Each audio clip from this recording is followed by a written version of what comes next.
Hubert Dubien, bonjour.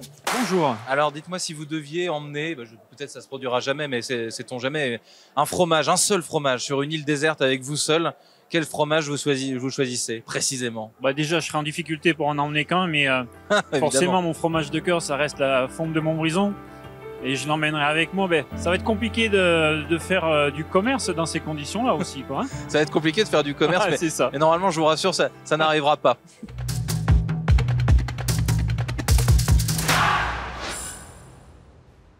Bonjour à tous et bienvenue au Talk Décideur du Figaro, ici donc au Salon de l'Agriculture à Paris, donc Salon international de l'agriculture avec Hubert Dubien, juste à côté de moi, président du CNAOL, le Conseil national des appellations d'origine laitière. Vous êtes président de l'AOP Fourme de Montbrison, dont vous venez de nous parler. Vous êtes producteur depuis 1995. En 1995, l'homme que vous êtes en 95, voilà, qu'est-ce qui se passe? Est-ce que vous avez des souvenirs de ce moment où vous vous lancez dans ce métier que vous n'avez plus jamais quitté? C'était assez particulier, d'autant plus que je reprenais l'exploitation familiale. Et donc la quatrième génération. Charge mentale. Charge mentale, non, une fierté plutôt. Oui. Qu'est-ce que j'étais en 1995? J'avais un peu plus de cheveux. Oui. Non, je plaisante. Non, mais on a gardé la motivation malgré les difficultés qu'on peut parfois rencontrer. Ça reste un beau métier. Le métier d'agriculteur reste un beau métier et voilà, on a une forme de liberté quand même pour pouvoir travailler. Si on a envie de prendre un jour de congé dans la semaine, on n'a pas de compte à rendre à qui que ce soit et on prend notre jour de congé. Regardez là d'ailleurs, je suis là ici pendant 8 jours et voilà, je rends de compte à personne. On a un magnifique métier en fait. Magnifique métier. La Fourme de Montbrison, vous êtes modeste, hein, vous êtes très fier. On m'avait dit, ça vous a quand même valu d'être distingué, nommé au rang de chevalier de la Légion d'honneur il y a un an. Qu'est-ce que ça vous a inspiré? Qu'est-ce que ça a fait chez vous cette distinction qui signifie quelque chose en réalité pour le grand public? On a quand même, il n'y a pas qu'en agriculture, mais en agriculture, on a quand même l'habitude de la modestie. Et effectivement, quand on reçoit une telle distinction, oui, ça nous surprend déjà, je pense. Ouais.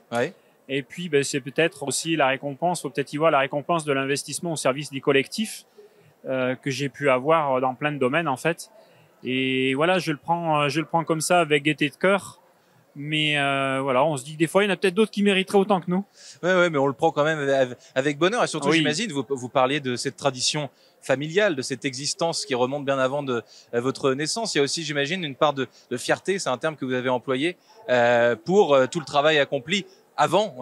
Oui, fierté, peut-être mission aussi, j'ai envie de dire parfois. Hein, peut-être mission, on se dit que c'est les terres de la famille, c'est l'élevage de la famille. Et puis, oui, moi, j'ai 2 enfants qui arrivent et puis je me dis que je vais certainement transmettre aussi.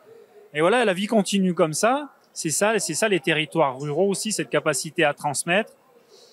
J'espère que ça va fonctionner. Et vous espérez pour vos propres enfants? Oui, c'est en cours de discussion. C'est en cours de transfert. Oui. Ok. Alors, on va parler des AOP laitières en France. Combien y en a-t-il en France et comment est-ce que leur nombre évolue? Comment est-ce qu'on devient une AOP laitière? Est-ce que c'est compliqué? Alors, il y a 51 AOP laitières en France. Alors, quand on dit AOP laitière, on parle pas que fromage, on parle beurre et crème aussi. Donc, il y a 46 fromages, 3 beurres et 2 crèmes.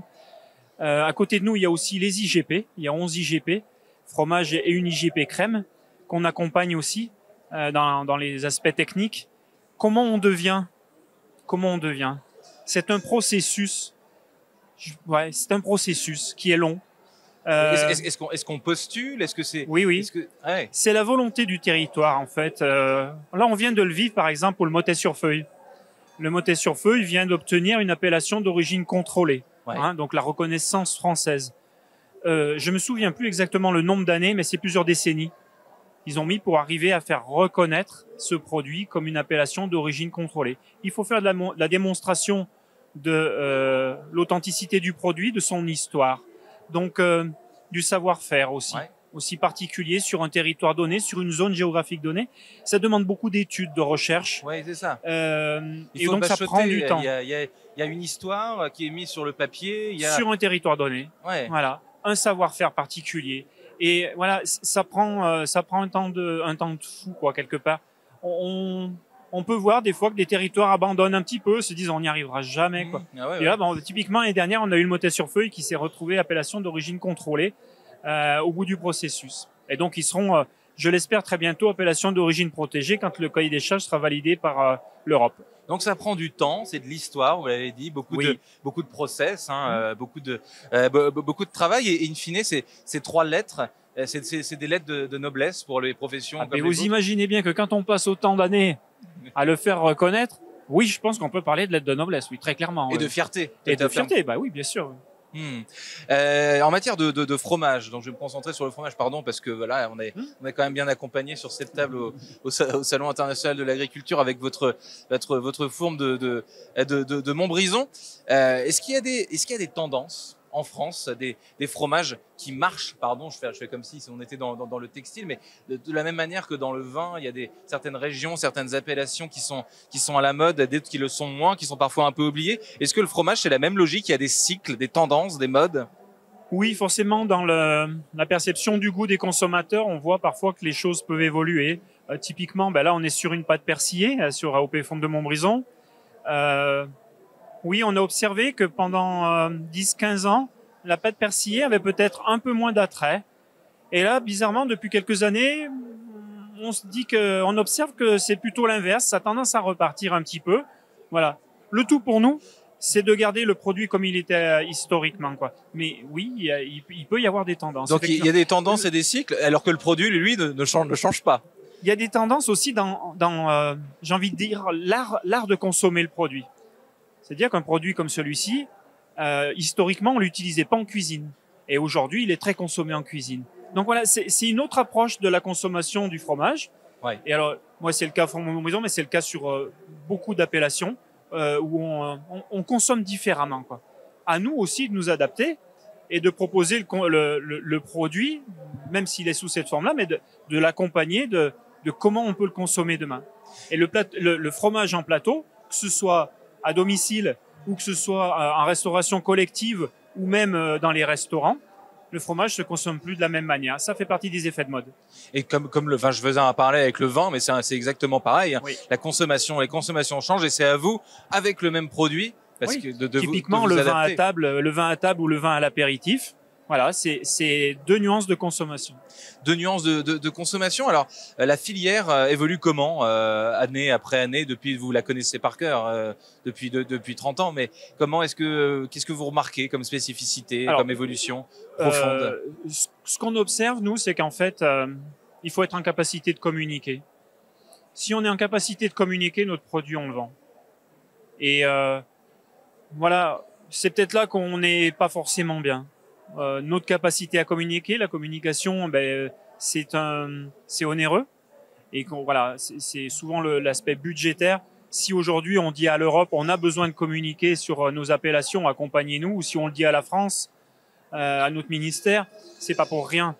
C'est parce que oui, pour être autour de la table, pour être sur la table des consommateurs, il faut parler de nos produits, très clairement.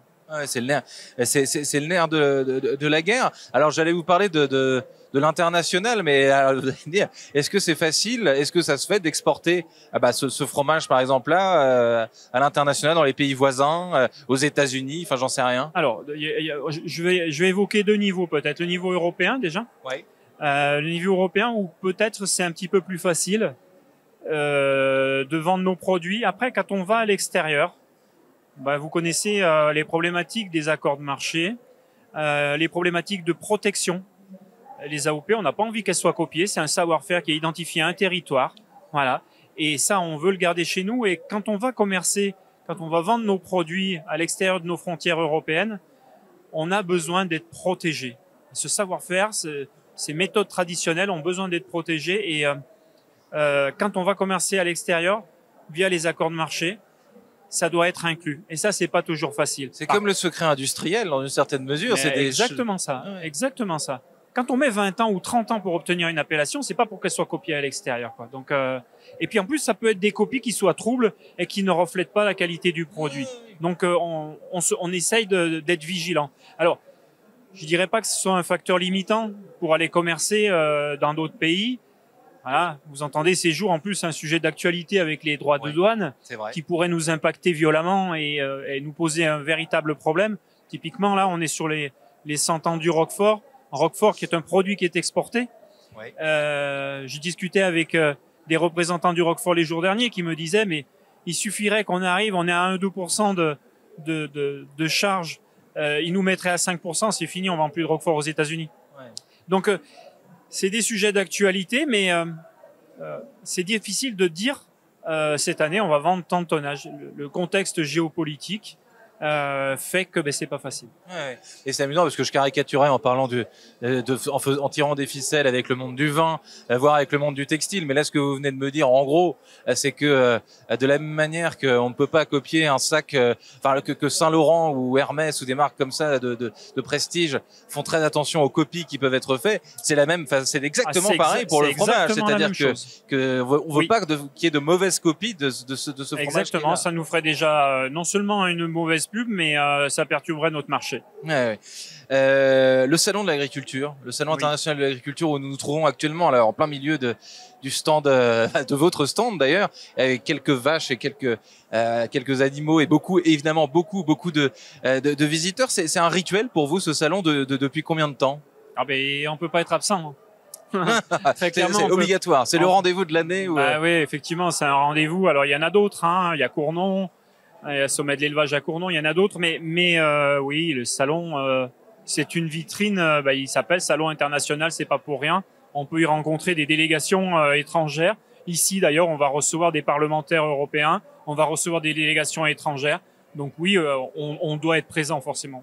Et c'est quel genre de rendez-vous? Parce que là, vous répondez à cette interview, et je vous en remercie infiniment. Mais une journée au salon pour vous, donc j'imagine c'est des meetings en permanence avec des étrangers, avec des meetings en permanence, je dirais pas des meetings en permanence, c'est des rendez-vous de qualité dans un espace de travail. Ah oui, il y a toujours du fromage et du lait sur la table.